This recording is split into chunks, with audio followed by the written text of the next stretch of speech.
Sa edad na 8, mabigat na pasanin na ang dinadala ni Mark dahil sa kanyang malaking bukol sa likod.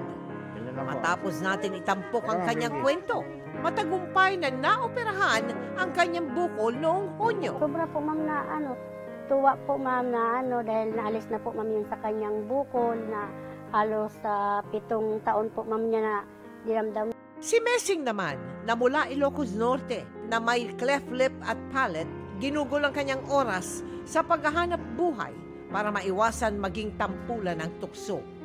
Nitong Setyembre, matagumpay na ring napaoperahan si Messing.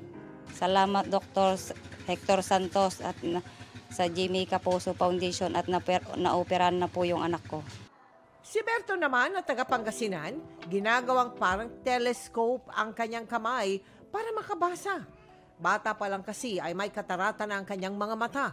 Sa tulong ng mga ophthalmologist, naoperahan si Berto at nagkaroon na ng liwanag ang kanyang pangarap na maging piloto.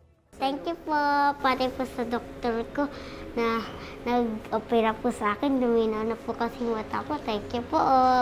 Nakilala rin namin sa kanilang lugar si Jessica, na bata pa lang malabo na ang mga mata. Dati nang napa-laser at nilagyan ng permanent lens ang kanyang mga mata sa isang medical mission doon. Pero noong 2019, lumabo ang mga ito at hindi na siya nakapagpatingin dahil sa pandemya. Ayon sa isang espesyalista, kailangang malinisan ang lente ng kanyang mga mata. Naisagawa naman agad ang laser treatment sa kanyang mga mata. Hindi na po ako nahihirapan sa pagsusulat, pagbabasa.